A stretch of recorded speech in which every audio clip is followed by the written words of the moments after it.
Take two. I was trying to avoid having to have two videos, but we persevere. I was looking at this again and thinking about it. I do want to point out, I suppose this is a pretty low temperature, so that could help influence your thoughts on knowing to focus on IMFs. I think just thinking about structure is like a more clear reasoning, but I don't know. I thought I might mention that if it's helpful for anyone. I want to talk solutions a little bit. Hopefully this is not too new to most of us. I want to make sure we're set up for a good place so we can get through enough tomorrow. So bear with me. What's a solution? Again, hopefully we kind of know this already, but solutions are mixtures, specifically where there's like a bulk thing and a smaller amount of thing, and there's usually some dissolving, some mixing. Yeah. And the bulk thing we call the solvent, and the minority thing that has been added, typically we're talking something dissolved in water, so the water would be the solvent, and then whatever you've dissolved in the water would be called the solute. Solute. Cool. And there's two types of solutions. So solution, again, the term we use to talk about most mixtures, like anytime we say aqueous, that is a aqueous solution. That is the main context we'll use for this class. I will point out the difference between homogeneous and heterogeneous. Homo meaning same, right? So that means that it is uniform throughout the mixture, non-uniform for heterogeneous. I don't know, lots of examples. The air, right? Maybe there's a little variation, but like whether I'm breathing on this side of the room or that side of the room, I'm inhaling basically the same gases.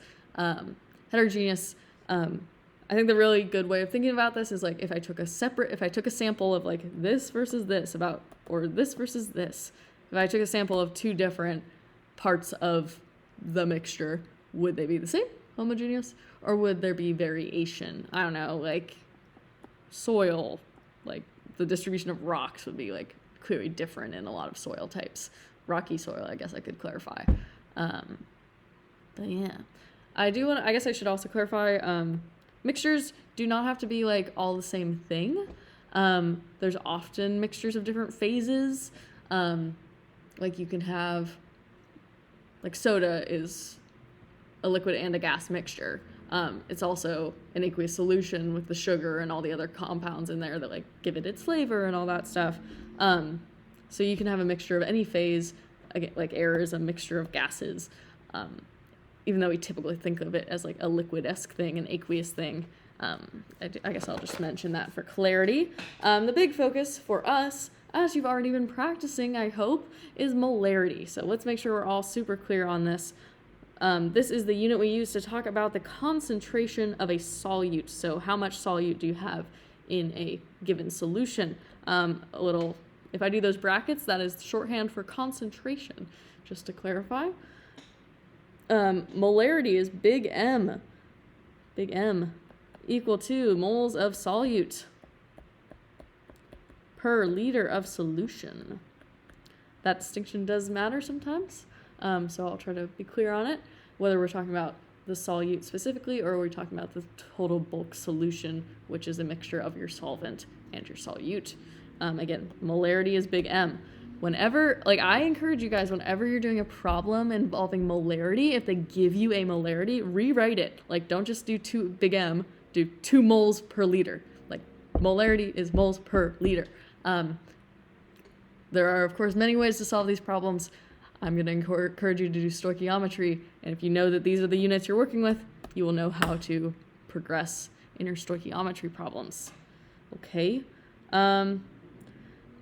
Part of this class is you kind of need to know some basic like lab techniques and that kind of thing. In class tomorrow, I will get these out and show you them so you kind of have better context for like what are we talking about here. But here's some tools that you should know by name and kind of know what they're for. Yeah, I'll show you them in person and spend some more time with them. I will just kind of point out with these ones, you kind of notice these are all used for measuring, but the more little tick marks it has on it, the more precise of a tool it is. So common question. Maybe they give you a picture of each of these and they ask you which one's the most precise. That's like a little trick. Kind of depends on the context, but I'll point that out. I also want to point out, like, technically, when we're talking about this type of pipette, so it's a glass pipette with little tick marks on it, we usually would call it a volumetric pipette or a graduated pipette. Technically different, but, these are all tools for measuring. They get more and more precise. These two have kind of more specific applications. I suppose I will talk about that when we're all together. Another thing I want to point out, hopefully, just a clarification on how to correctly use your tools in a lab context, how to make precise measurements. So how do you report your measurements with proper precision? So here we go. If we're using a tool like this where it's a small tube, so a graduated cylinder, a pipette, a burette, any of these tools that you will often use in chem, you'll notice that most of the time there is this weird curve going on with your tool. This is called a meniscus. If you same as your knee, right? The same shape. Meniscus. How to use the tool correctly, you always measure from the bottom of the meniscus. Maybe make a note of that. Bottom of the meniscus. If you measure here and report your volume as whatever the top of the curve is, that is wrong. We have to measure from the bottom of our curve, of our meniscus. So we can look at where that is. I don't know, kind of looks almost, I didn't do a good job, but almost exactly on that line. So what would we report our volume as for this? So let's take stock of our tool real quick. Here's 9, here's 8. Can you tell what each little tick mark means? I hope so. So it's at least 8 milliliters, right? And then 8.1, 8.2, 8.3, 8.4. And then using your tool correctly. The rule is go to the digit that the tool goes to. So it goes to 8. It's going by 0.1 by the 10th place. That's what each little line represents. Go to there. That's what you know for sure. But I don't know, looking at this, it kind of looks like it's right on the line, but it could be a little below, it could be a little above. And that's something we recognize as people using these scientific tools. So we always add one more digit beyond the precision of the tool. It's called an uncertainty digit. So even if I think it is exactly on that 0.4 line, I'm going to still say, I'm going to put something in the 100th place. Always add an uncertainty digit.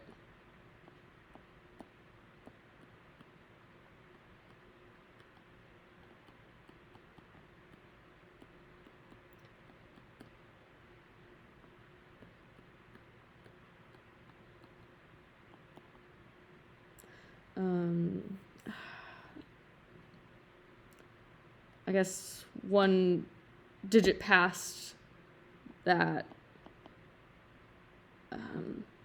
shown on the tool, I'll just say that. Okay, so always add one more digit. Again, this is going by 0.1, that's why I'm adding that next digit. If you thought it was a little below, you could have said 3.9, you could have said 0.41. There is room for discretion there because it is an uncertainty digit. And of course, we're going to add our units as well. Okay, so how about this one? Again, take stock of what you are measuring. What do the lines mean? Better measure from the bottom of the meniscus. Okay, so my tool is going by ones. So I definitely can go to the ones place. I know for sure it's somewhere in between 47 and 48. So 47 is what I know for sure. And then I'm going to add one more digit because that is how I correctly use my tool. I don't know, 0.5? So, but yeah, I'll just emphasize that. Using our tools, I always add one more digit than that measured by the tool itself, an uncertainty digit. If you just said 47, or if you just said 8.4 on this one, that would not be correct. It would not get you the points on an FRQ. And units, of course. Yeah, I think let's talk about this one too. I haven't done a great job of covering this in the past, so I wanted to throw it at you. We were just talking about gases a bunch, so you might be wondering, well, how would one actually do an experiment with a gas? How would one collect a gas? So I want to just talk through this little diagram briefly. There's different versions of this that you might see, but I just want to, discuss briefly that this is how one would collect a gas. You'd see something like this, where you have a tube, and a lot of the times, pretty much always, it's going to be passing. It might be set up like this. So basically, what you have is a tube, and I would fill it up with water all the way to the top, and then very, very carefully flip it, and submerge the bottom into water. So that's kind of your starting situation. It's tube filled with water, just like that. And in this situation, it's kind of trying to show that there's this reaction going on. You don't need to know the full setup right now, but you're creating a gas. And the gas is going through this tube, and then the tube goes into this container. So as the gas gets collected, it fills up here, and it kind of displaces the water. So all of my gas gets collected up here. So there's little readings on the tube. This could be used to get volume. And you could tell, okay, how many how many liters or milliliters of gas did you make? You could translate that with the law to figure out moles or whatever of how much we made. One could also be given the pressure of what is here. And the main thing I want to point out here is if you were given this, that technically it is not just your product gas. I don't know, the gas of interest. I'm not giving you an actual reaction here, but let's say I'm making a product gas. Whatever that is filling up this tube. I don't know, gas of interest. I don't know. I don't know. I'll just call it gas A. Whatever your product is. Whatever is purposefully filling this. But it is not just that gas only in this tube. Using this method, technically there's also water vapor in there.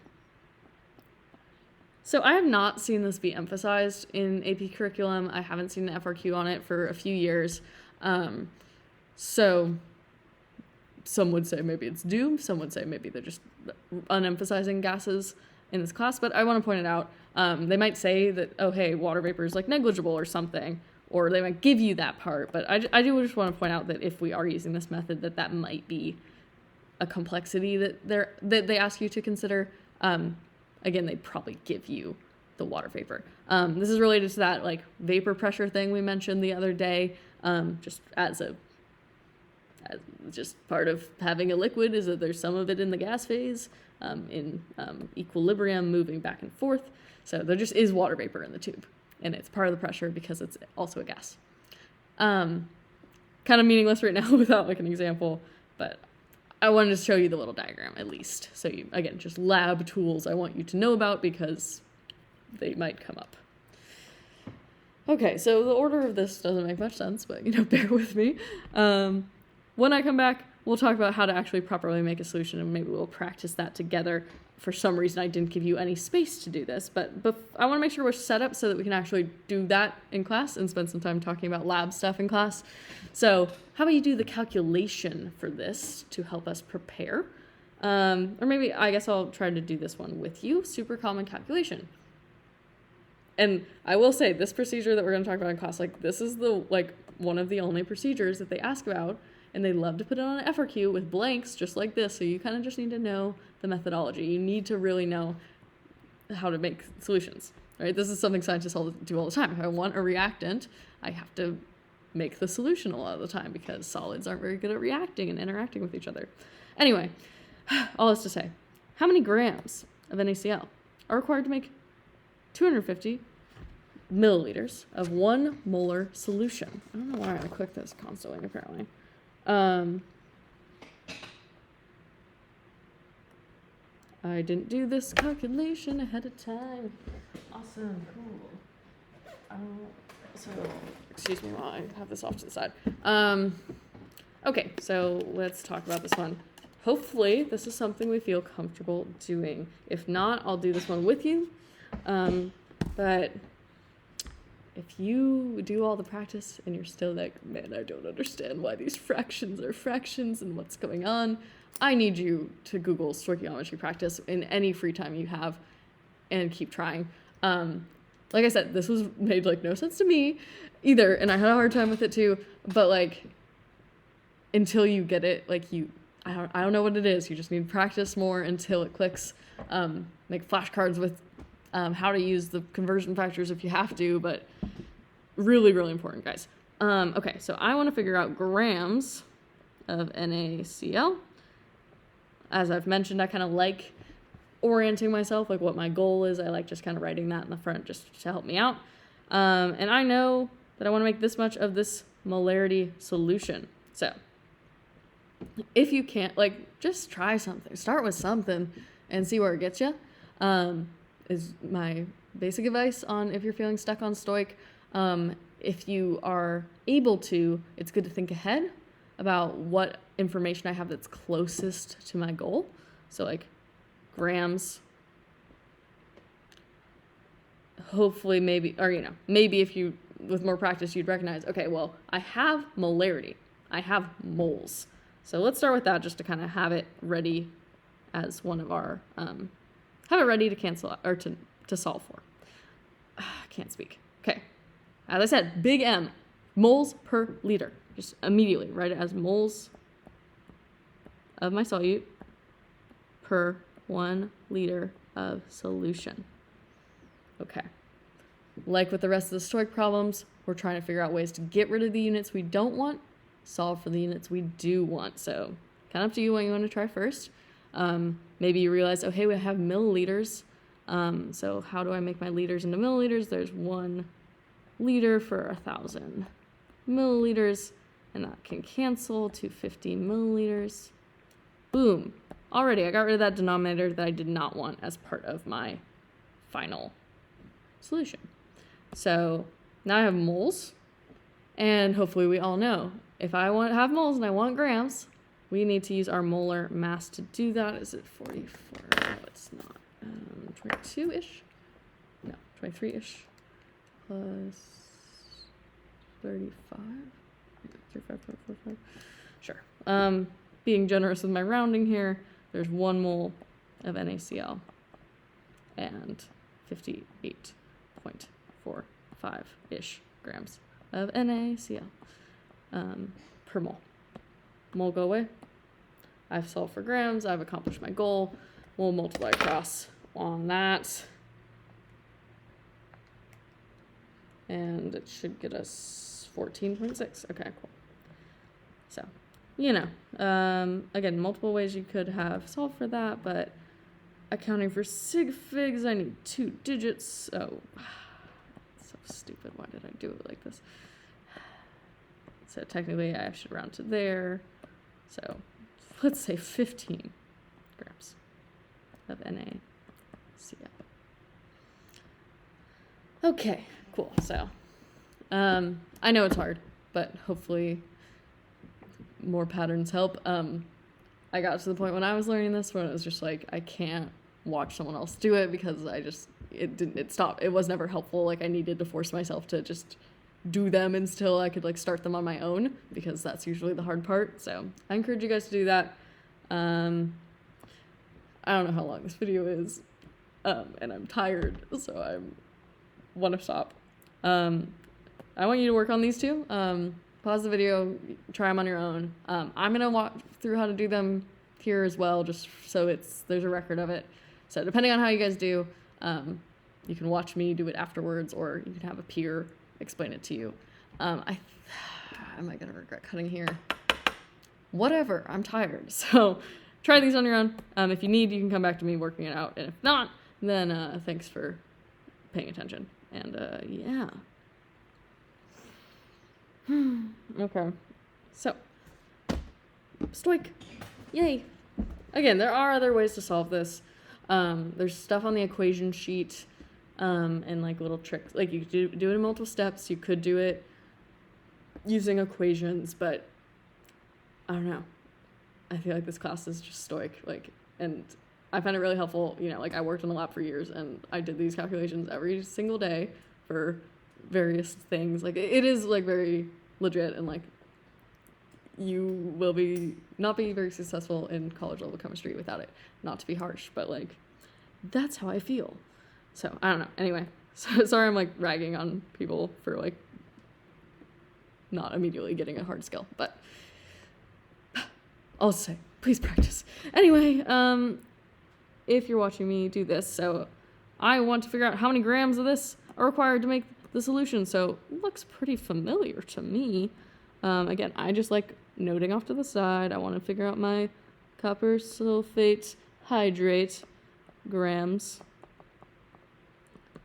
So many ways you could start this. We usually like starting with a known, so maybe I'm going to pick one of these guys. If you wanted, you could kind of work backwards also. Like I know grams, so you could start with that and kind of see if you could get to it. Kind of depends which one works for your brain better. But anyway, I know I have mole, big M, and I know that means moles per liter, so maybe I'll just start with that, as I did last time.